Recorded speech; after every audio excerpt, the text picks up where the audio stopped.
Bugs crashing your pack's party? Whether they've got paws or sneakers, your pack deserves a home that's protected from pests. That's where Wondercide comes in. Plant-powered protection made with steam-distilled natural essential oils that actually work. It kills and repels fleas, ticks, mosquitoes, and ants without questionable ingredients or overpowering smells. Safe to use around kids and pets when used as directed. Lab-proven to work fast. And proudly made in the USA. We offer sprays for pets, people, homes, and yards. Plus, spot-on treatments, collars, and even shampoos. Whatever your pack needs, we've got it covered. Founded by a pet parent looking for a better way to protect her dog Luna, Wondercide's now protected over 21 million lives and counting. You might have even seen us on Shark Tank. Go to Wondercide.com and use code WONDER20 for 20% off your first order.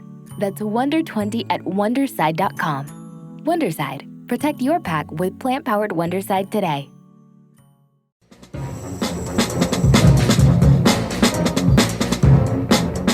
Hello, this is Aaron West. I am the author of the A24 New Wave. In this book, I look at A24's output and I make the argument that we are in a new wave movement right now. A24 plays a major role. This book has a supplemental podcast where each episode is a brief conversation about an A24 related topic, whether an actor, director, or even a genre. As I continue research for the book and conduct interviews, I expect to record podcast episodes with people involved with the company. You can find the podcast at cinejourneys.com or wherever you find podcasts, and we are proud to be members of the Someone's Favorite Productions podcast network.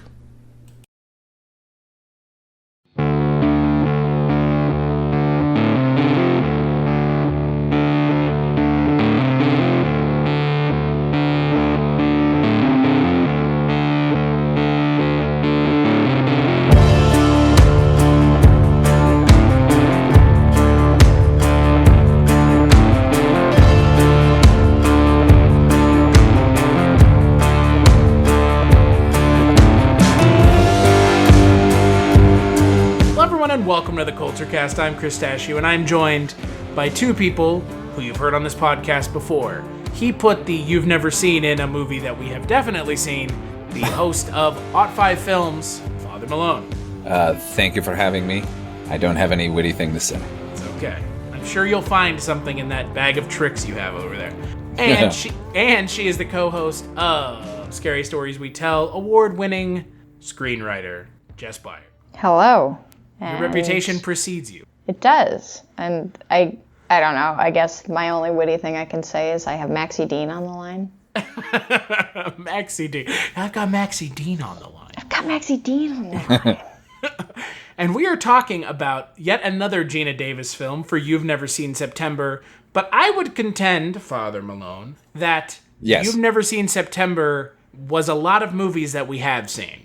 Not a bad thing. But Beetlejuice, we've all seen it, right?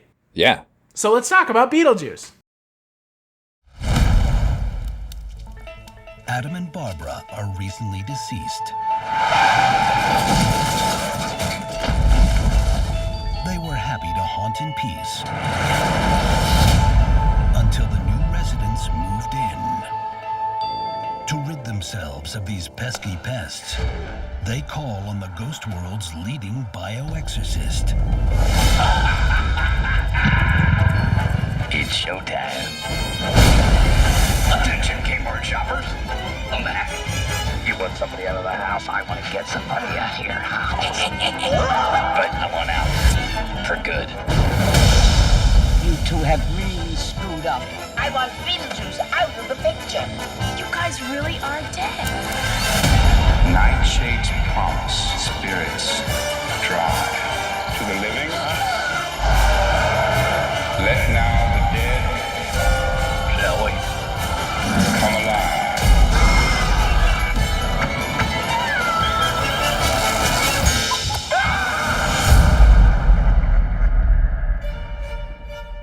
That is why I won't do 2 shows a night anymore, babe. I won't.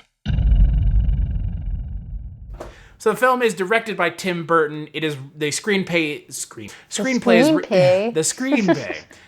was written by Michael McDowell and Walter Scarron. It stars Alec Baldwin, which everyone forgets he's in this movie, Geena Davis, Jeffrey Jones, Catherine O'Hara, Winona Ryder, and the man behind one of the finest film performances of all time. He's in the movie for about 10 minutes, Michael Keaton as Beetlejuice. And the film centers around Alec Baldwin and Geena Davis as a couple that die and come back to life, only to find that their idyllic Connecticut home has been taken over by big city yuppies. And they enlist Not the yuppies. And they enlist the help of one Beetlejuice to help them bio-exorcise their house. Father Malone, I know that we didn't have a lot of movies for Geena Davis in the 80s, so I'm not going to ask you why you picked this movie, because it would be more of, why wouldn't you pick this movie? I want to know, rewatching it for the Kulturecast for the umpteenth time, what did you think of Beetlejuice? You know, I find this movie to be really good, actually. Shocking. What a bizarre turn of events. Good night, folks. It, upon seeing it again for probably the second time this year, I think it's pretty darn good. I think it holds together. Second time this year? Well, yeah, I mean, I had watched it a few weeks ago, forgetting that I was going to watch it again for this. How do you like that? I don't know. I watch this movie at least once a year, I would say. Yeah, it's got a rewatchable, nature to it. It's, I don't know. It's good. It's good. I like it. To answer your question. What about you, Jess? Beetlejuice has a very special place in my heart. I used to watch Beetlejuice. Like, I had it on VHS when I was a kid, and it was definitely one of my go-tos. So I know this movie inside and out. Like, I can recite probably a good, 75%, 80% of it. No problem. And it's fun. It's still easily one of my top 3 Tim Burton movies. Everybody's performance still holds up. Michael Keaton is fantastic as Beetlejuice, obviously. And even, he doesn't get a lot of screen time, but he makes so much of it that you kind of, your memory probably makes you think that he has a lot more screen time than he does. But my favorite part of this movie has and forever will be Catherine O'Hara, because I love Delia Dietz, and I love the way she does. I just love her in general. I love her style. I think that Delia is just absolutely hysterical. And yeah, I watched the cartoon a lot when I was a kid. But yeah, I would watch this movie like on loop pretty much. And yeah, I'd say I probably watch it about once a year or so, usually around this time. But I have a question for you. Does it keep getting funnier every time you see it? Every single time I see it. So... Not to mention... Yeah, exactly. Yeah. No, it's Beetlejuice. I mean, I, like y'all, have a very long connection to this movie. Similarly to you, Jess, this movie was something I had on VHS as a kid, and I remember watching it a lot. It was kind of my first foray into horror. I mean, Beetlejuice is not a horror movie, but... It's horror adjacent. Yeah, it's close enough. I mean, it's dealing with dead people. Yeah, it's close enough without going over. I mean, Right. But there's this joke in my family where my mom always forgets that she bought me Beetlejuice on DVD. And for some reason, for like the longest time, she would buy me Beetlejuice on DVD from like the Walmart DVD bin and like give it to me for my birthday or Christmas. And I shit you not, I own this movie like 5 or 6 times over. Which is funny because, I haven't used physical media in a while because of the Plex server, so the ultimate irony is I've got like 7 copies of Beetlejuice that I haven't watched in probably 4 or 5 years. Just start giving them out at Trick or Treat, except you won't ever have that again, but still. Yeah, that's true. But it's a PG movie. It is. It's got music by Danny Elfman. Look, here's the thing about Beetlejuice, like you had already mentioned, Jess. This movie reminds me of something due to the way it's remembered. And the movie I'm going to mention, I think both of y'all would agree. It reminds me of Silence of the Lambs a little bit. Everybody remembers that movie for 1 or 2 performances, depending on your shrift of it. But 1 or 2 performances in that movie, Hannibal Lecter or Buffalo Bill. And this movie, it's Beetlejuice, the character. I mean, the titular character, yeah. Yeah, look, I wasn't kidding when I say I always forget Alec Baldwin's in this movie, because Alec Baldwin and Geena Davis are okay. See, I don't, because I loved them as a kid, and I still do love them. I think that they're an adorable, cute little couple together. And it would have been better if it had been Jeff Goldblum. Well, yeah, everything's better with Jeff Goldblum. I actually disagree with that. I don't think he would have added to this movie. I think he might have Bugs crashing your pack's party? Whether they've got paws or sneakers, your pack deserves a home that's protected from pests. That's where Wondercide comes in. Plant-powered protection made with steam-distilled natural essential oils that actually work. It kills and repels fleas, ticks, mosquitoes, and ants without questionable ingredients or overpowering smells. Safe to use around kids and pets when used as directed. Lab-proven to work fast. And proudly made in the USA. We offer sprays for pets, people, homes, and yards.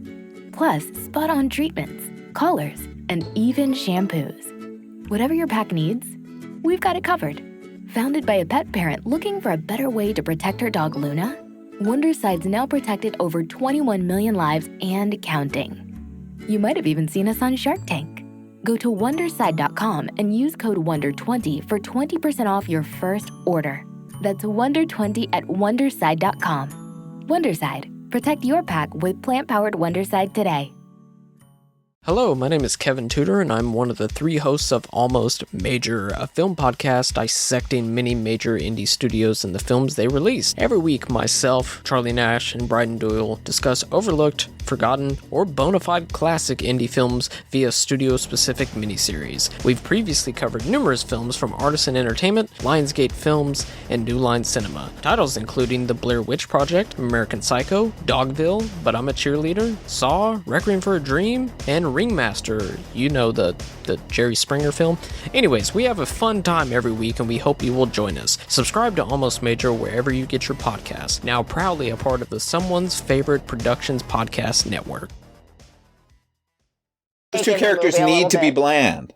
Yeah, because Michael Keaton and Beetlejuice need to be, and the Dietzes in general need to be so much more bombastic of personalities to clash with them.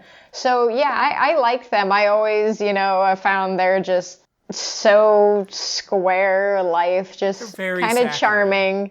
And it also kind of just makes me think, Jason, my husband, and I were talking about how this is sort of like what this, and I guess Edward Scissorhands, is what Tim Burton thinks just normal suburban people do.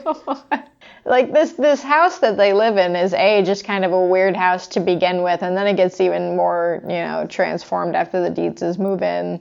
But the small town life of this world always kind of perplexed me, because it felt like it was just kind of its own little thing, like kind of taken away from the rest of the world.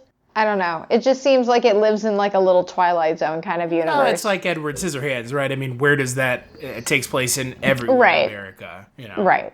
Which is fine. I mean, that's I think what makes Beetlejuice work. I mean, yes, you do have Maxie Dean, played by Robert Goulet, show up at the end of the film, and it's implied, not even implied, you see him in his office in New York, so you do know that there is a world outside of this. But, I mean, none of that matters. No. You go as far as down to the store in the town. That's as far as you end up going in the town. And that's like at the beginning of the film. Now, having grown up in New England, I can attest that there are many towns that are still like this today. So it didn't feel that sort of removed from reality, for me at least. Fair enough. That just seemed like, yeah, I mean, and as you said, we do get glimpses of the outside world. The Dietzes alone are what's going on in the rest of the world at the time. So that's true. They are like the epitome of like 80s New York culture at that point in time. But until they come into it, it's I like this little world of Alec Baldwin and Geena Davis, because I do think, yeah, sure, they are bland, but like you said, they need to be bland, and I think that Alec Baldwin and Geena Davis do have like good, cute chemistry together.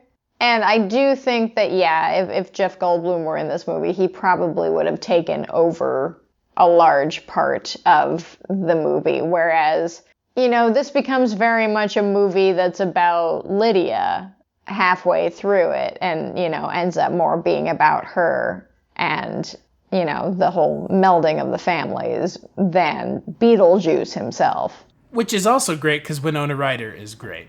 Yeah. Oh, absolutely. I mean, and an entire generation was born with this particular character. Goth as a sort of an idea and as a style had been around for a long time by the time this movie came out, but very sort of subculture and underground. But I think this movie sort of pushed it really hard into the mainstream. So, I mean, you can't really walk down a street without seeing Lydia these days. Right, that's true. I do like revisiting this movie just because, as, you know, watching it from being a little kid in the 90s to now, and just every time I watch it, picking up on more things.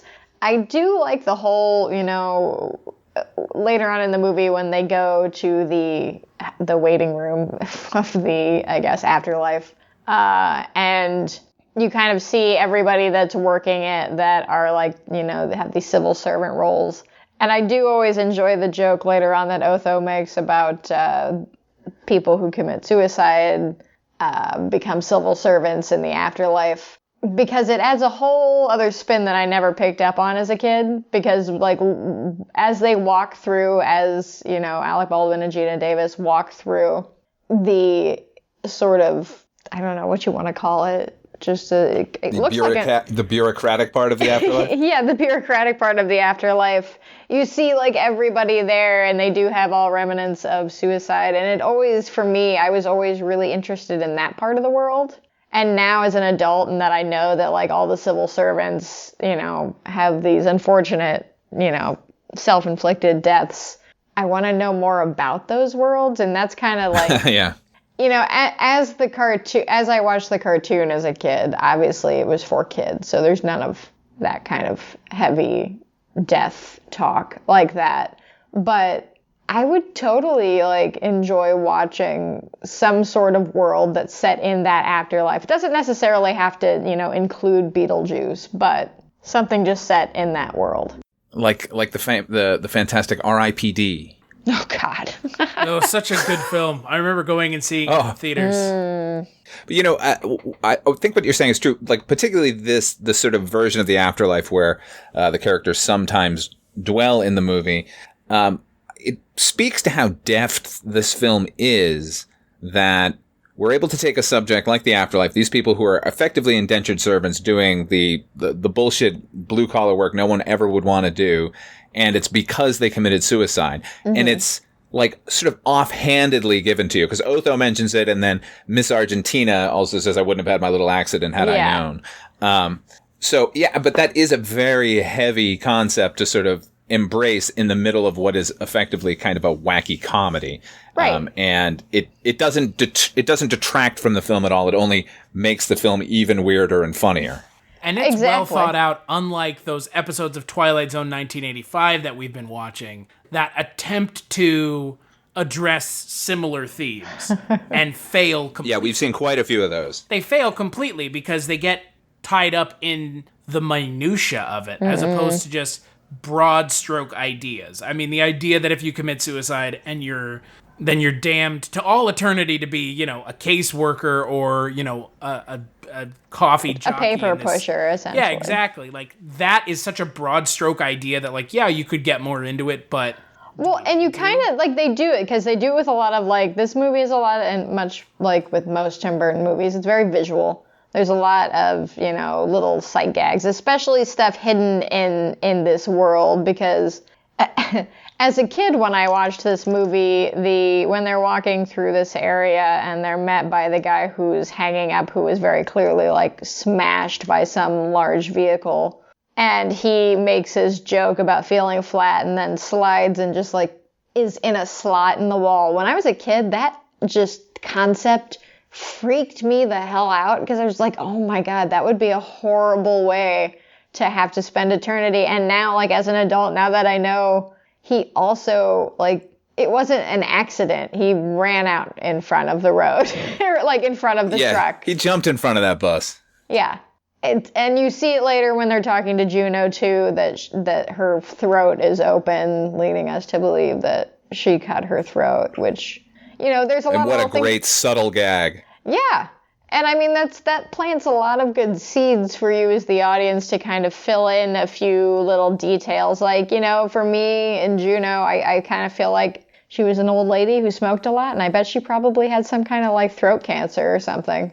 And it was just like, all right, that's it. But the movie does a lot of what you just said, which is allow the audience to sort of fill in the blanks. And I'm thinking specifically of the fact that they go to Saturn. If they leave their bounded areas, that's never explained why that happened.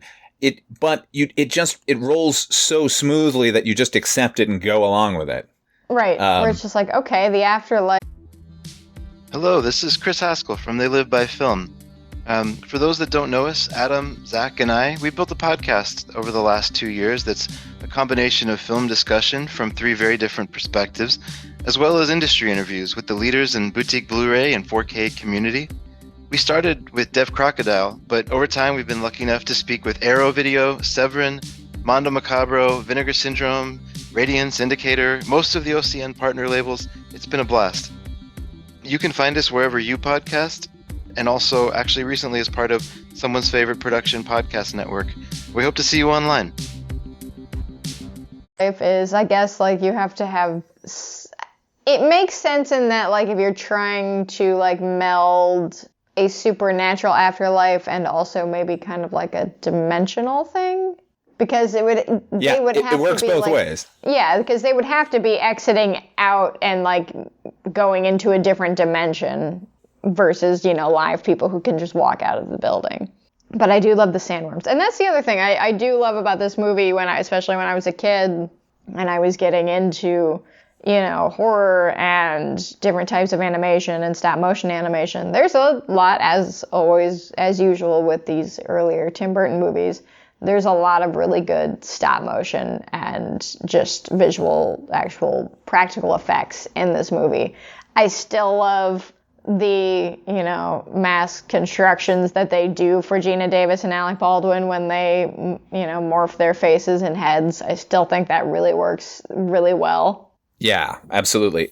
You can tell it isn't stop motion and practical effects, other than as a choice by the director. That it feels like the best you can get from those particular kinds of media, which was what he was great at. I mean, and obviously budgetary considerations have hampered that ever since Mars Attacks. But Large Marge and Pee-wee's Big Adventure is this crazy, amazing stop motion thing which he did, and yeah, I like Tim Burton's style so much in this.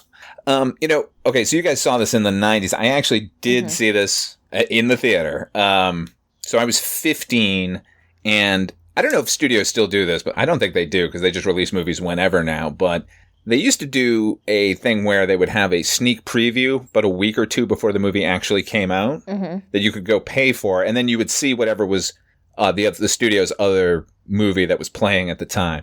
So I went to see Beetlejuice, I knew nothing about it at all, other than Tim Burton was the director, because I was a huge fan of Pee-wee's Big Adventure. And the movie playing after it, I remember, was Police Academy, Assignment Miami Beach. Okay. And I'll never forget that, because ordinarily, if you paid for one movie and you got to see two, especially when you're 15, you're like, I'm sitting through it. I don't care how bad it is. Beetlejuice was so good that within the first few moments of Police Academy, I was like, I can't sit here and watch this now after watching that. It would have been insulting. And, we're talking about Tim Burton. Like, I know he's become kind of a hot topic joke the further his career has gone on. But seeing not even a 1-2 punch, but 1, 2, 3 with this, and then before that was Pee-wee, and then after was Batman. Like, it really felt at the time like, here's a filmmaker for us, and who sort of gets our aesthetic. And I mean, obviously, it has a broad appeal because it's so popular. But, like I said, with, Lydia spawning an entire sort of generation of girls out there, like, it did feel like we finally got someone who was speaking our language sort of as genre fans, where he could bridge both things so well. Right. Does that make sense? No, it does. And I think that, even now that that he has sort of become, a joke, but honestly, I think that he has enough of a catalog of really, really creative and well-made, interesting movies that I don't think, his new stuff should necessarily count out at all. It shouldn't take away from what he did before, because, look at, like, even bigger, more auteur directors like Francis Ford Coppola. He makes terrible movies now. Look at Ridley Scott. Ridley Scott's two best movies, he made them back to back. Like, I'm sorry, and I've said this before, but I have no interest in watching anything Ridley Scott does in 2020 because the two best movies he made are similar to Tim Burton. Tim Burton made his best movies. Up until Mars Attacks, those you could consider to be Tim Burton's best films. Yeah, but there's a lot of good... that's a fair amount of movies, though. That's six. What? That's Edward Scissorhands, Or Beetlejuice. 6. Ed Wood. It's Ed Batman, Batman Returns. Both Batmans, yeah. Edward Scissorhands and Beetlejuice and Pee-wee. And now here I will say that I think that that he still had a couple good movies past that. I like Sleepy Hollow a lot, and we'll get to Jeffrey Jones. And I also like Big Fish a lot. Yeah. I like Big Eyes. I haven't seen Big Eyes. I did hear pretty decent things about that. I do like his kind of like that movie, and like felt kind of like in a Big Fish sort of whimsical, I don't know, more serious kind of endearing tone. I guess maybe not endearing. I'm a fan of Sweeney Todd, but I don't hate Sweeney Todd. I like parts. It's a Tim Burton movie through and through. Let's put it that way. Yeah. I don't love all the music, no, but that's not hardly Tim Burton's fault. And well, if you had heard the music being sung by actual singers, you might appreciate it more. That's true. That's my problem with that movie. Yeah, the actual Sweeney Todd music in the stage play. Like that, the issue with Sweeney Todd was I liked the movie until I saw the stage play. And then I realized it's like a really shitty facsimile of... it is. Like, Steven Soderbergh's music is better when it's being sung... Or excuse me, Stephen Sondheim, right? Stephen Sondheim's music is way better being sung by talented, gifted musical artists who know how to sing than Johnny Depp doing a passable rendition. Yeah. Just speak singing, and Helena Bonham Carter even worse. They needed powerhouse voices. Their performances are great. But it is a musical. But yeah, I had been a huge fan of the musical before I saw the movie, so it was painful to watch. They're not as good as Paul Sorvino and Repo, the Genetic Opera, but who is? That's That's no the pinnacle of actors out of their depth, which is funny. It's fucking Paul Sorvino. Beetlejuice for me, we talk about this idea of this character being used just enough, because I don't know, I'm curious what y'all think, but do you think if there's more Beetlejuice, the movie is less memorable? Indubitably. That's the risk you run with a character who is as large personality-wise as Beetlejuice is. Yeah, well, like if you read Dracula's in that book for, maybe a chapter at like total. He sort of like looms over the entire proceedings, and that's never really been portrayed on screen like in a fairly decent way. But here we get just little snippets of this guy peppered throughout, and you can't not be thinking about him on rewatching the movie. He dominates the entire film with just a handful of scenes. It's kind of an insane phenomenon when that happens. But to answer your question, yeah, I think if we had more of him, it would have tipped it in the wrong direction. I think he's in there just enough. Like, I'm sure, they're constantly working on a sequel for this movie. If they do it, they're going to have way too much of him. I guarantee you. It's going to be like every scene Beetlejuice is in. And that's kind of... I can't say that it could be fun. Yeah. And I can't say that I have watched the cartoon in a long, in any recent form, but I do remember that being kind of like... Hello and welcome to Tumbleweeds and TV Cowboys. My name is Hunter. In this podcast, I'll be joined by a different guest each week to discuss a classic Western movie or TV show. I've been a fan of classic Westerns for as long as I can remember, and in recent years, they've become very nostalgic for me. I love the aesthetic, the tropes, and I love seeing different filmmakers' takes on them. At their best, they're incredibly entertaining, rewatchable, and some of my all-time favorite movies are Westerns. We'll mostly focus on Western movies made in Hollywood, but we'll also be covering spaghetti Westerns, and one thing I'm very excited to get into are Western TV shows. I've got some amazing guests coming on the show, film professors, historians, and podcasters. And Tumbleweeds and TV Cowboys is part of the Someone's Favorite Productions podcast network, and many guests on the show will be from other shows on the network. Thanks for listening. Problem for me in the cartoon where it was a little bit too Beetlejuice heavy, and it was just like Beetlejuice and Beetlejuice shenanigans, and then I would just get bored with it. But what I like so much about the movie is all of the different characters. So yeah, I think that adding more of him would tip it in a bit of the wrong direction and to get a little bit too bombastic and unruly, as we see some of Tim Burton's later work did. Yeah, it really does. There was obviously in the 90s, Beetlejuice Goes Hawaiian as kind of another one of these movies that's been stuck in development hell for 30 fucking years now. I think we all sit here and say it'll probably never happen, but we are living in a universe where Bill and Ted 3 fucking happened. And Bill and Ted 3 happened and was good too, so... Yeah. I'm sure that they are going to make a Beetlejuice 2. I don't think they're going to do Beetlejuice Goes Hawaiian at this point.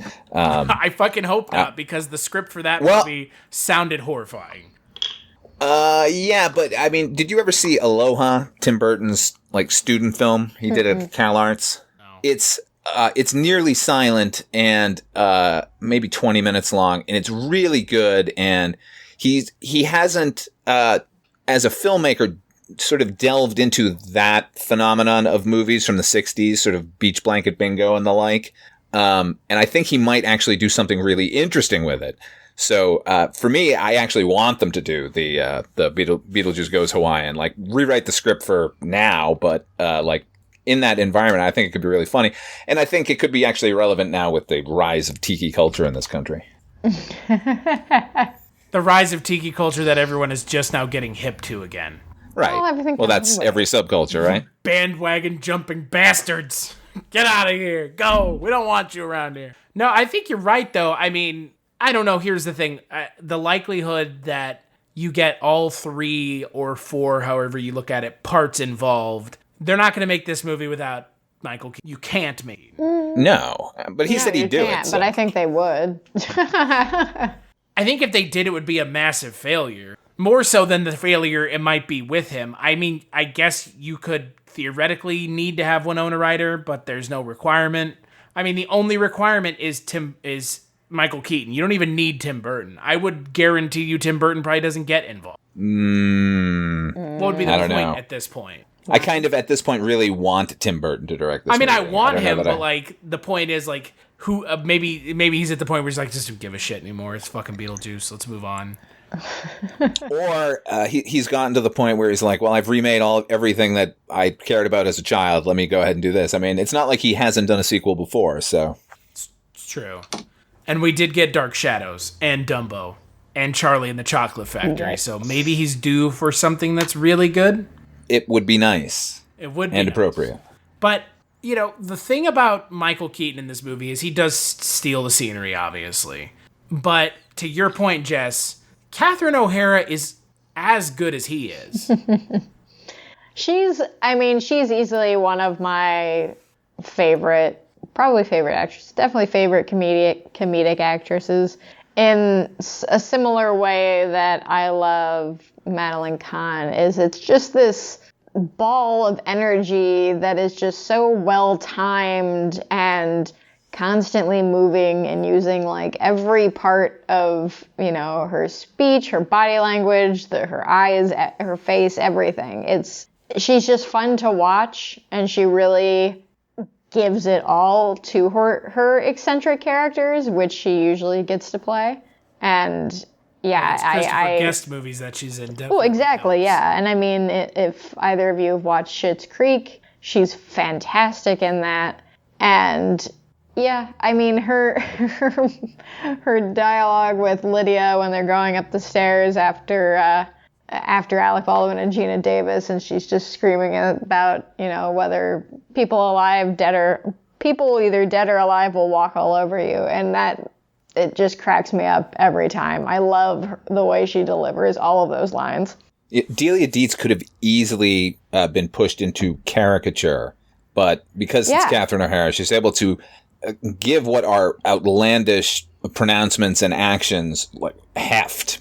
It's funny because we've got Adam and Barbara as sort of the square characters, and then now we've got these characters who are supposed to be as outlandish as can be, but not just her, like the entire Dietz family manages to make them real, and I don't know, that it's just an amazing film. It is. It's very, and I mean, an hour. So we, Chris and Father Malone, I don't know if you've seen the other movie that Chris and I and Mike White did for the bonus content for this month, but we did the other Geena Davis in the 80s PG movie, The Accidental Tourist, which is about a half hour. I saw it many moons ago, yeah. And it's about a half hour longer than Beetlejuice. Beetlejuice is about an hour and a half, which is pretty standard. And we don't have to go back into it, but it's a very dull movie. Mm-hmm. And it's, it's kind of hilarious to put these two movies back to back for me, because they're just like pure examples of how not to do a PG movie and how to ride exactly the line on a PG movie. Right. Because, I mean, there are a few things in here, in Beetlejuice, that do push it just a tad, but not reasonably far enough to change the rating. And that's, I think, that's part of the fun of 80s and 90s PG, because it was kind of a Wild West for PG. This is a PG film with a whorehouse in it. Exactly. This is a PG film where a undead adult is trying to get married to an undead, or not dead, but very much alive teenager. Yeah, and he knocks over the tree and says, "Nice fucking model." So. Yeah. They pushed it to the limit. I guess, if you make your movie entertaining enough and it's not mean-spirited, you can get away with quite a bit with the ratings board. Right. And if it's the 80s and everyone's on cocaine. Yeah. Which everyone probably was. I also really like Glenn Shaddix in the film. Oh my God, he's so good. This is like his second role in his acting career. And good Lord. Again, you have all these characters played by actors who understand exactly how weird this script was. I mean, if you read about kind of what it took to get this film on screen, a lot of the people that were reading the script at the time that they were trying to convince to work on the film were like, this is just too fucking... I don't want anything to do with this. Like, I can't even fathom being a part of this film where you've got a guy named Beetlejuice and undead people and, undead bureaucracy and shit. Like, I get it. But Glenn Shaddix, Robert Goulet, Sylvia Sidney, like all the secondary characters. Dick Cavett. I mean, they're all so well cast. Yeah, it's insane. We're not going to talk about Jeffrey Jones too much. Because, Jeffrey Jones. Yeah. And it is a shame because it's a shame for all manner of reasons. I do generally enjoy him in the movies that he's in, but he's a good actor. I can't. Yeah. And he does, the way he plays his character in this movie is really just kind of like, you want to like him because you kind of feel like, okay, yeah, you want him to have like kind of, you want to have him get the relaxation, have him get everything that he needs, but he's still kind of this asshole deep down, and you know that. But yeah, he's playing against type, too, which is funny. Yeah, he's not playing like a straight-up asshole, which is what he generally plays. Right. I mean, Jeffrey Jones being a convicted sex offender, not convicted. Convicted. Put him in the conviction. Jeffrey Jones being a convicted sex offender shook up the industry, the Hollywood industry, for a lot of reasons. One of them being Extraterrestrial at Disneyland closed, more or less, because of it. So Jeffrey Jones, he's popped up a couple times this month already. This is, I think, his second time, Father Malone. Yeah. He was in Transylvania 65000, where we had this conversation as well. And it's like, yeah, it's a difficult path to navigate just because he is a really great actor. But that, the lingering effects are troubling. Yeah, it's the butt that's the problem. It doesn't pull me out of this movie as much as like other movies, because this movie is great regardless of who was involved. But yeah, I agree. I pull you out of with Jeffrey Jones in it. Is it Sleepy Hollow? It Ferris Bueller? It's Sleepy. I said Sleepy Hollow. Yeah, he's not a lead in it necessarily. I mean, so Jess, for you, it's Sleepy Hollow. Mm-hmm. For me, it's Ferris Bueller. He's such a big part of that movie. Yeah, that's fair. I mean, he is like the lead antagonist. So, but no, there's something about it in Sleepy Hollow. I think it's probably because it's more recent. I mean, that movie came out 2000. I just watched I just watched Ravenous again. Have you guys seen that movie? Oh, yeah, that movie's great. I love that movie, and I had not seen it in a decade, probably. And that's a movie where I was troubled. He's in it so much, and he's being so unctuous that it really made me not want to watch the rest of the movie, even though it's a really good movie. And to be fair, the industry has more or less shunned him, other than the fact that he was in the Deadwood movie. He hasn't really been in much, thankfully, since everything happened. So at least there's that. You spoke about what a trial it was to get the movie made. Now, have you guys read Michael McDowell's original script? I read the other one, the Scarrin one. Yeah, the McDowell one, like everyone who's read it says, like, well, it was a dark horror movie and it was not a comedy, which is not exactly accurate. I thought it was just as funny as the movie we got. It's just that the situations were funny. There weren't real jokes necessarily, but it's interesting to see how sometimes script collaborations can come together and make something great, because in McDowell's script, almost every scene is in there that we got in the final film, but like there are key differences, like there was no bureaucratic afterlife section of the movie at all. That's what Warren Scarrin brought to the script. That was like his major contribution. And lessening at the beginning of the film, from what I can tell, and correct me if I'm wrong, in the McDowell script, like the death scene of the Maitlands is not just the car flipping into the river, which, by the way, I think we just all need to point out, that straight up wouldn't kill you. I mean, no, they drown. They drown is the thing. That's actually it's explicit in the Michael McDowell. Sure, script, I know, but what I'm saying is the way it's put in the film we got. It seems like one of them at least would have been able to get out. I also made, like, when I was talking to Jason while we were watching it, I was like, that town is like, there's 5 people there. Somebody would have heard them crash into the... There was a guy right there. Yeah, but he's the old man talking to himself about long hippie hair. Yeah, just give it a trim. Just trim it. Just trim it. Of all the things in the movie that bothers me, that's the only thing, and it's just like, I get it. They needed to die in like a oddly comedic way, but...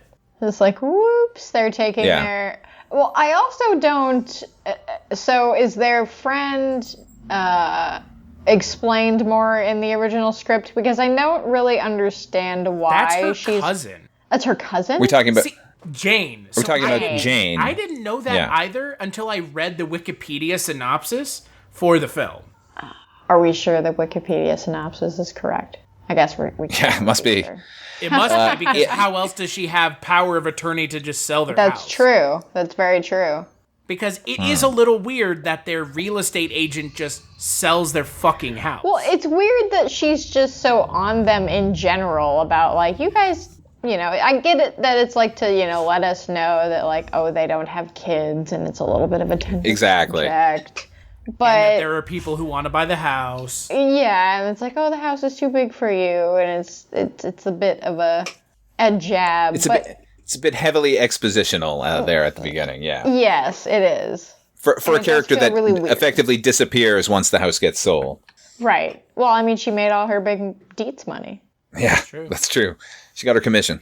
Of the things I like about the musical, there are few. But I do like the way the musical addresses killing the Maitlands. Because in the musical, they die in the house. Because the house is old and they fall through the floorboards and die. And I like that idea more because then then it makes sense why they're stuck in the house. They never explain why they're stuck in the house either. Other than they can't go to Saturn. Right. So it's just, I like how, It's more economical, definitely. Well, obviously for a number of reasons, yeah. But yeah, it just makes more sense from a, like, telling this story in a little bit more of an updated, tweaked way.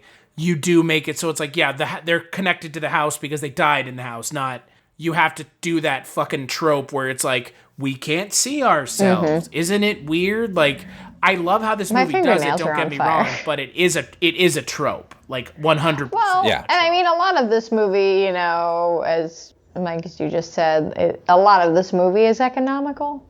Because we skip through some things that, would otherwise or should otherwise probably have a bit more, explaining time to them. We never really hear anything about Saturn. We just accept it as it is. At the end of the movie, I would like to point out this is the first time I ever realized it was Saturn. So thank you for that. You're welcome. In the 30 million fucking times I've seen this movie, I did not realize that. Beetlejuice says, "Hey, you've been to Saturn? I've been to Saturn." Whoa. Yeah. I never put two and two together. Is what I'm getting at.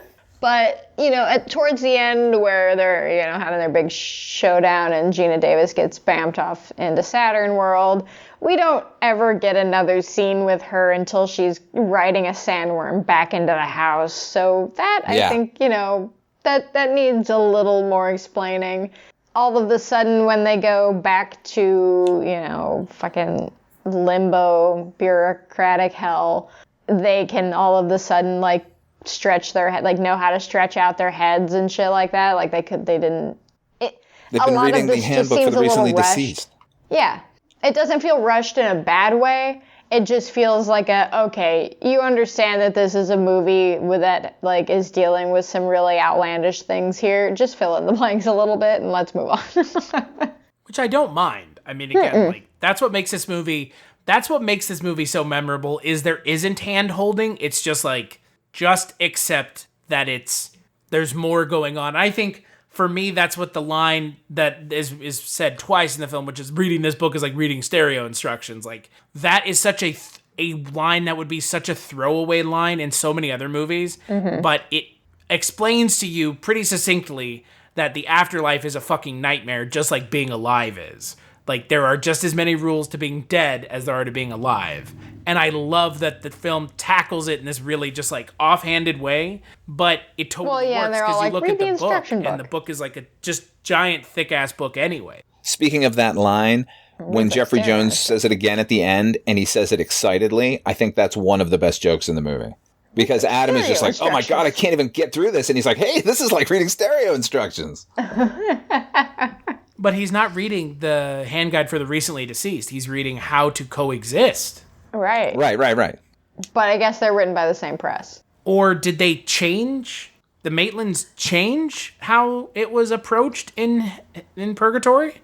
Might have. Was that already a thing? I'm guessing there was probably some bureaucratic wing that can deal with ghosts who are known to their inhabitants of their place. Right. I'm sure that it's just highly discouraged. The only one that. Right. I mean, there's a rule that some people can see them. There are other strange and unusual people. Yeah, there you go. But are we gonna not talk about the Banana Boat song? Harry Belafonte. He's cashing checks for this movie for a very long time. I love that song. It's a pretty perfect sequence. It is, right? Calypso. Yeah, I mean, I don't know what I could add to the conversation other than it's a thing of beauty. If Tim Burton didn't direct anything else and you got to watch that, you'd be like, wow, this is fucking great. And I would contend that there have been few scenes in film that intrinsically tie a song to the movie as hard as Banana Boat is now forever intrinsically linked to Beetlejuice.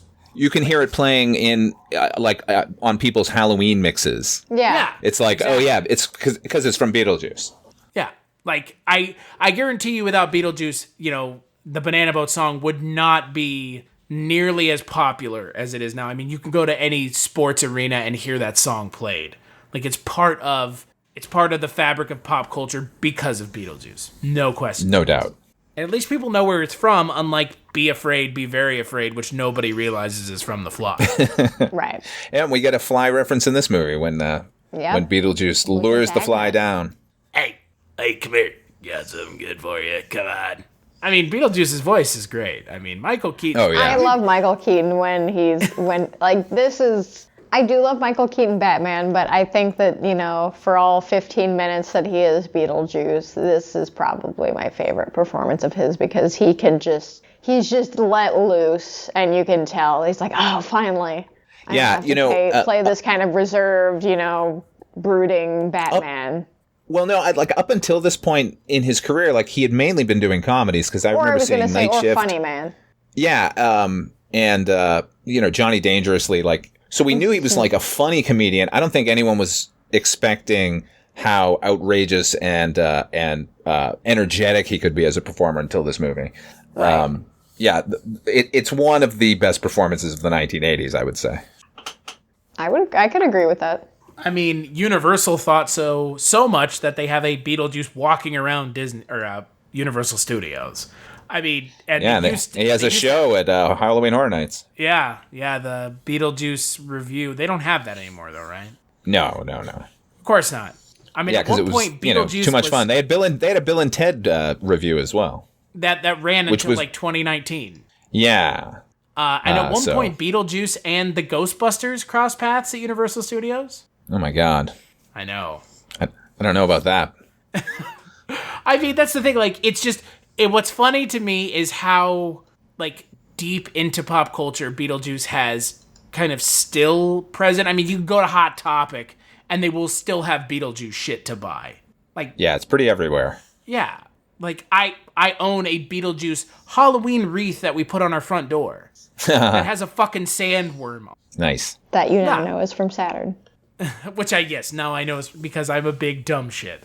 So, I would love to get a copy of the Beetlejuice sign, the Beetlejuice sign. It's one of those things where I don't know what it is about the movie, but it's not just one thing, it's every. It's magic. Yeah. It's one of those rare movies where it's just all the little pieces and all the things that are supposed to go in a movie just happen to fit just right. And the most impressive thing is it's not based on anything else. Beetlejuice is a original character created for this film, and that is such. I mean, you hear, when we talk about horror, you hear how hard it is now to create a contemporary character in horror that is as memorable as Freddy or Jason or Pinhead. Just like that, it is hard to make memorable characters. And Beetlejuice in the movie for 15 minutes. And you show anyone a picture of him and they'll be like, that's Beetlejuice. Uh-huh. In the original author, Michael McDowell, who's fantastic. I encourage everyone to read his novels. They're really funny. He, unbeknownst to me, lived in the town next to mine in Medford, Massachusetts. And that's where he wrote Beetlejuice from. And he said that the impetus was how much he hated his new neighbors that had moved in. And he wanted to create a character that it would be okay for that character to destroy those people. Because originally in that draft of the script, so that's why everyone thinks it's so dark, is his thing isn't just marrying Lydia. That was Warren Scarron sort of shepherded at that. Originally, Beetlejuice was going to kill everyone in the town. Mm-hmm. And the only thing that I really liked in that draft, or that I kind of wish they somehow worked in, was the Maitlands end up tied up on the model when he's wreaking havoc, and the whores from the whorehouse free them, and they're the ones who actually tell him what Beetlejuice is all about, because you don't know for the entire length of the movie what he is, because there's no Juno character, there's no sort of other explanation of who he is. So it was just this weird kind of hilarious moment that these whores who know him and know that he's done this a number of times, free the Maitlands and then get on a tiny Greyhound bus that takes them who knows where. That's awesome. Yeah. I mean, obviously they took it in other absurdist directions and sort of made up for the lack of that scene, but I do now miss that scene. And I think we'd be, mentioning the things in the movie that, are so memorable. I think we'd be remiss if we didn't mention I think this was also pretty peak Danny Elfman. Yeah. My God, yes. I would say absolutely. This is easily one of his best scores. I mean, this is pretty close to what Danny Elfman's been essentially trafficking in since he did it. You know. Yeah, it's a great score. And a fantastic follow-up to Pee-wee's Big Adventure, where he felt like variation, and then again after this was Batman, which is another fucking fantastic score. So he was firing on all cylinders, just like everyone else in this movie. We have mentioned Juno previously in the podcast, but I want to mention her again because she's a fucking great character. I love it. Yeah. She feels like the perfect sort of bureaucrat, where that character easily could have been a dick to them, and she kind of is in her attitude towards them, but she still somehow treats them gently. It's like a tough love, you know. Yeah. Kind of crusty, angry grandma who's like, yeah, whatever, I love you, but you're still kind of an idiot. Great character, great performance. I am surprised we didn't mention who Tim Burton originally wanted to play Beetlejuice. Jeez, I forget. If I gave you both an hour, neither one of you would come close. Sammy Davis Jr. Wow. Oh, yeah, that's right. Holy but shit. You know what? I can, like I can said, see Jess, that. It's not because of lack of intelligence. It just doesn't make any sense. Oh, it could have worked. Ooh. What universe? It wouldn't be the movie we know today, but it would have worked for that movie. I don't know what universe that movie would work in, but I would like to see that movie. I would watch it. Fuck yeah. Can you imagine Sammy Davis Jr. doing like half of the lines in this movie? It'd be so good. Also, the other little piece of trivia that ties back into the Kulturecast is the scripts that Burton was reading during the time that he came across Beetlejuice was, he was upset that they were not original and lacked imagination. One of those scripts was a film that we covered a very long time ago, the Bobcat Goldthwait vehicle featuring a talking horse, Hot to Trot. And yes. We can all be thankful he did not direct that movie, because that movie is a piece of shit. Unabashed. Well, he used to have a bit in his act when he was talking to his kid, and he's like, you know, that horse movie paid for this pool you're swimming in. So Jess, what would you give Beetlejuice out of 5? I would give Beetlejuice 5 out of 5. Easily one of my favorite movies of all time. I mean, even just for nostalgia's sake, and just because it still holds up. It's still peak Tim Burton. Everybody's great in it. Yeah, 5 out of 5. And when given the opportunity to pick the movie you wanted to be on for this month, you picked Beetlejuice. I did. And there you go. That should be more than enough. Just, hey, it's Beetlejuice. I want to be on Beetlejuice. Nothing else. What about you, Father Malone? Oh, 5 out of 5. I think it's a perfect movie. I would fight people over if they told me this was not a good movie. I mean, its effect on pop culture sort of alone makes it kind of a worthwhile endeavor. Never mind the fact that it's one of the best movies. Like, I don't think it's Tim Burton's best movie necessarily, but I find myself watching this one more than the movies that I think are better. So, what does that tell you? Well, since you've opened up that box, we're going to take an aside, and we will go around the room and say what our favorite Tim Burton movie is, because somehow I thought we would actually make it past this podcast without asking that question, but we didn't. So, Jess, what is your favorite Tim Burton movie? Father Malone, since this is not your favorite Tim Burton movie, what is? Ed Wood. Easily. I was hoping you were going to say Planet of the Apes. Oh, no. That might be the worst one. That's Planet of the Apes is bad, but it's not Charlie and the Chocolate Factory. Yeah, I mean, in Planet of the Apes, as bad as Mark Wahlberg is, when he's on screen, I don't want to pull my own head off, which I did with Johnny Depp's performance as Willy Wonka, so... And again, you know, the whole thing is you're also having two actors in two roles that were made famous by better actors, and neither one of them can hold a candle. They just make the role worse. Way worse, somehow. Way worse in this case, yeah. He's a ghoul of a character. Like, I can't... you know what I mean? Not like a vampire. No, I would agree 100%. They can be kind of romantic, but a ghoul is like eating dead flesh. Like, that's Johnny Depp's Willy Wonka. The last thing you want to do when you're making a movie about Willy Wonka is make Willy Wonka seem like Michael Jackson. Yeah, that's... Like, that is the last comparison you want when your character is to be relatable. Is to be relatable to someone who sexually assaulted children and got away with it. Like, Gene Wilder submitting those children to getting a chicken, seeing the chicken have its head cut off in that tunnel in the original film, I will take that over Johnny Depp acting like a pseudo child molester in Charlie and the Chocolate Factory. He's super weird. All his choices are bad. And I'm sure it was based on the fact that he's worked with Burton so much and he'd been doing so many different accents and things that he just sort of, the well ran dry there. But, because I think his performance in Ed Wood is fucking spectacular. So seeing him in that, just like, I mean, I guess if he was going for the pedo with the van, then yeah, he did a great job. But like, I can't watch that movie because of him. I think he was going for Michael Jackson because that character has like a Peter Pan quality, like a child who never grew up. Yeah, maybe. I mean, look, is Charlie and the Chocolate Factory better than Alice in Wonderland, though? No, I gotta say, like, I don't think it's a great movie or anything, but I remember really enjoying the movie while I watched it. I thought it didn't have a goddamn thing to do with Alice in Wonderland, but this weird fantasy world he did, I enjoyed. That fucking I might be in the minority there. Horrid. Yeah, the Dark Shadows movie is horrid. I remember seeing it in theaters. I hate that's another one where I know it's not good, but I do like it. So, like there are huge problems with that movie, but there's enough of Burton's sort of style and weirdness going on, little glimmers of it, that I will put it on every once in a while. So are you saying you're a Tim Burton apologist? No, I don't apologize, because I know when he's bad, he's really bad.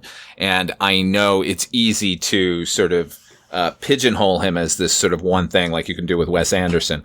But, whenever anyone points out that aspect of Tim Burton's sort of filmography that he seems to be repeating himself, I just think like, yeah, but the Ramones wrote one song and wrote it, a couple hundred times, and that they're still fucking great no matter what, and they have bad ones and good ones. So I don't think I need to apologize for Tim Burton at all. Like, no, I'm waiting for him to do better work than he's doing currently, but that won't ever diminish my respect for him as an artist, given that 10-year period from like 85 to like 80 to 96 or 7 with Mars Attacks, that I think he was, always doing original, interesting stuff, and the impact he's had on popular culture, whether or not you like his later movies, is inestimable. Well, and I think it goes back to something we talked about on the Patreon exclusive $1 only Accidental Tourist episode, and I think we've talked about John Williams before. I mean, look, if or similarly to Ridley Scott, if you had only made Alien or Blade Runner, you could rest on your laurels and be that guy for the rest of your career. But let alone to have made Pee-wee and actually be the person who, I mean, again, you brought Pee-wee to the big screen, you brought Beetlejuice to the big screen. You bring these characters to the big screen. Whether or not you even wrote the damn script, you're still known as the Beetlejuice, made by Tim Burton. Well, not necessarily, but Tim Burton's fingerprints are all over it, so they're intrinsically linked. I mean, John Williams, he has so many scores. Ridley Scott has 2 movies. Tim Burton has a stand of 6 movies that you wish you could have made any one of them, let alone all 6 of them. Yeah. So it kind of, you kind of give him a pass because everything else doesn't have to be as good as fucking Beetlejuice and Batman. Well, I'll say, George Romero is my favorite filmmaker of all time. And from the period of like 68 when he did Night of the Living Dead till about maybe Monkey Shines, I kind of give him a little bit of a pass on Monkey Shines. But everything afterwards was not good. Even his later forays back into the zombie genre. But you know what? He made Night of the Living Dead, he made Dawn of the Dead, and he made Creepshow. So I can't lessen him in my mind as one of the greatest of all time, no matter what happened. I mean, he made some clunkers during that period too, like Jack's Wife and There's Always Vanilla, movies most people haven't heard of. So, that to me is part and parcel with Tim Burton. So, Jess, what is your favorite Tim Burton? Batman Returns. Oh man, that's a great one. I have not seen Batman Returns. Are you kidding? I'm dead serious. I think I've had this conversation with you before. Probably. It's sad because I mean, that the only Batman I frankly give a shit about is 89 Batman, and I've never seen the sequel. Oh, I think the sequel's better. My favorite. Yeah.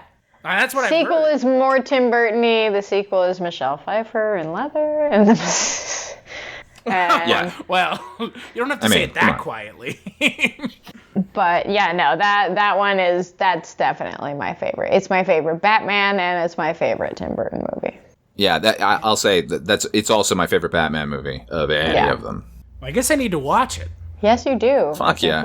It takes place at Christmas. It's awesome. Yeah. And fucking Christopher Walken's in it. Well, I know that. And I know that Christopher Walken gets, like, crispified. Like, yes, he big does. time. Christopher Walken. Yeah. Setting aside the fact I haven't seen Batman Returns, somehow, and setting aside the fact I haven't seen Ed Wood, which I know will make Father Malone drive up a fucking wall. So mad at you. I know. You should see it. It is good. I also enjoy it. I will say that probably my favorite Tim Burton movie. It's fair. I mean, I think that like it would probably be my second favorite. And like it's not even the thing where it's like I have to defend that opinion. Like no, you totally get it, right? Like it makes perfect sense. Like it's such a. I'm sure it's many people's favorite Tim Burton movie. You know. Oh yeah. And you know what? If he had ever gotten a chance to make that Superman movie, who knows what that universe. So I was in. I was ready. I would watch the shit out of a Nick Cage Superman movie just to watch it fucking burn on re-entry. Just big time crash and burn. Or somehow be amazing. I mean, Batman, everybody thought it was going to be terrible. And could a Superman movie be any worse than Zack Snyder's vision of Superman? I don't think so. So. Yeah, this is how bad the reaction was to Michael Keaton being cast as Batman. I somehow heard about living in Boston that there was a huge letter writing campaign, like, you know, like 1 million people like protesting Warner Brothers that they not cast him. So, you know, I don't know. Because that's a worthwhile cause. Yeah. Well, somebody's got to do it. Well, people are stupid about superhero movies, so there we go. Yeah. So on that note, let's take a break and we'll play a preview for the final podcast of You've Never Seen September. She's a girl from Southern California, looking for Mr. Right and finding Mr. Wrong. You brought a girl home to have sex? Well, you weren't supposed to be here, Val. If meaningless sex is what you want, why can't you have it with me? They're aliens lost in space, looking for somewhere to land. It's love at first fright. Earth girls are easy. I'm going to show you something that's going to totally change your life completely forever.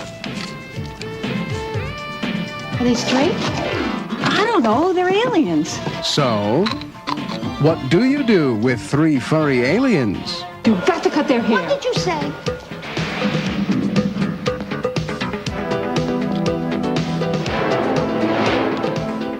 You're incredible. So, what's the plan for tonight? We can't go out with these guys. They're aliens. They can still be dates. Their close encounters are of a different kind. Dancing in our nightclubs.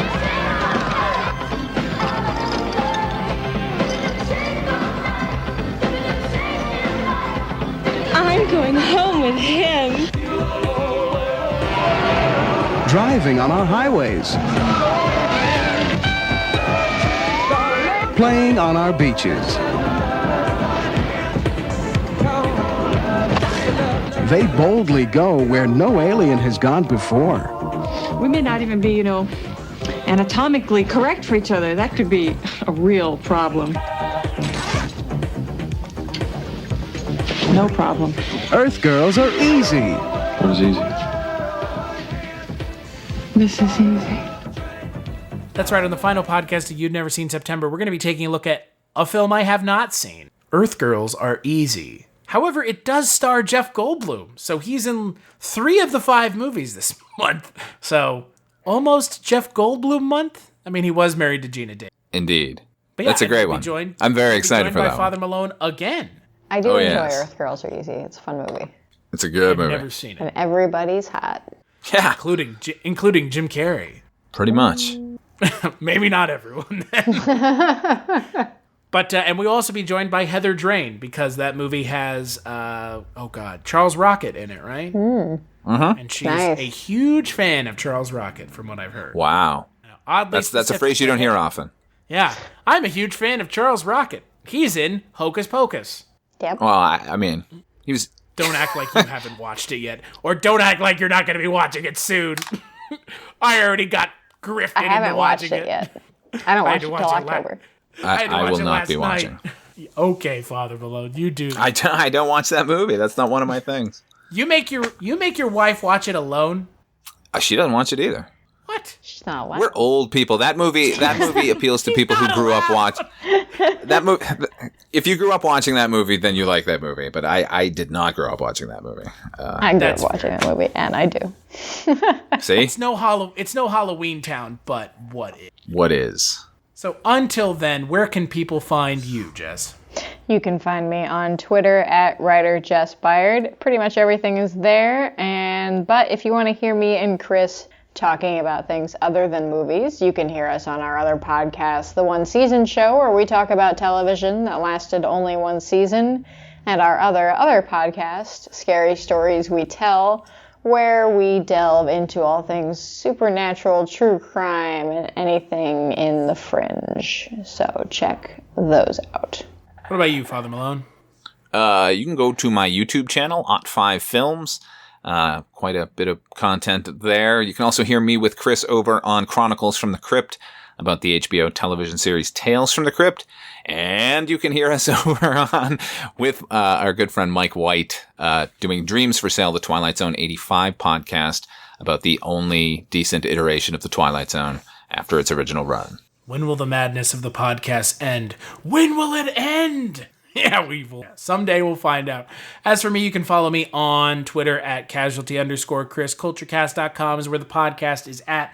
Patreon.com/Kulturecast is where you can kick a couple dollars our way. We just did a bonus episode on Accidental Tourist. That movie is boring, but our conversation's interesting, so it makes up for it. As always, big thanks to our patrons and to Tiger Blood Jewel for the music for the podcast, and to y'all for watching a movie that you like anyways. So it was a real stretch, as they would say. And we'll catch you. Is this not redemptive for Transylvania 65000? No. All right, fine.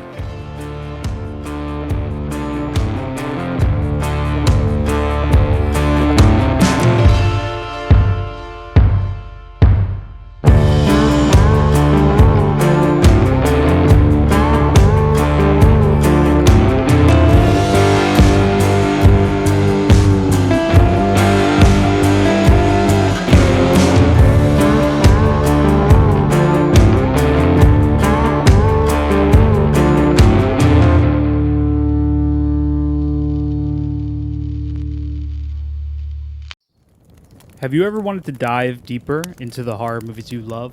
Beyond the Blood is a horror podcast for fans who want more than just surface-level screams. We do deep dives into the movies that shaped us, digging into director commentaries, behind-the-scenes stories, deleted scenes, and the special features that most people skip. Each episode is a love letter to the genre. We break down how these films were made, the creative risks that paid off or didn't, and the lasting impact they've had on the genre as a whole. From 70s slashers to modern nightmares, we celebrate the craft, chaos, and characters that keep us coming back. If you're the kind of fan who rewatches movies with the commentary on, or you simply grew up in the video store horror aisle, the Beyond the Blood podcast was made for you.